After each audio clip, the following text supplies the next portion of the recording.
était Simone Veil? Et pourquoi les Français l'aiment-ils autant? Clarifions. Simone Veil est née le 13 juillet 1927. Elle est morte le 30 juin 2017. Elle avait 89 ans. Bridoulot retrace les grandes étapes de sa vie en dessin. Simone Veil découvre l'enfer à 16 ans.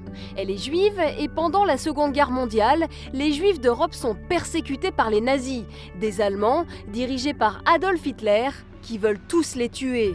En 1944, elle est déportée, envoyée de force dans le camp d'Auschwitz-Birkenau. Les prisonniers y sont souvent immédiatement tués, dans de fausses douches lançant du gaz mortel. Simone Veil est libérée à la fin de la guerre, mais sa mère, son père et son frère n'ont pas survécu. 30 ans plus tard, elle se bat pour défendre les droits des femmes. En 1975, elle est ministre de la Santé. Elle réussit à faire voter une loi autorisant les femmes enceintes de moins de 3 mois à faire arrêter leur grossesse par un médecin, si elles le veulent. C'est la loi sur l'IVG, l'interruption volontaire de grossesse. Des députés opposés à cette loi, des hommes pour la plupart, l'insultent, la menacent. Mais la loi est votée. Elle porte son nom. 4 ans plus tard, elle devient présidente du Parlement européen, un groupe de personnes élues pour représenter tous les pays de l'Union européenne.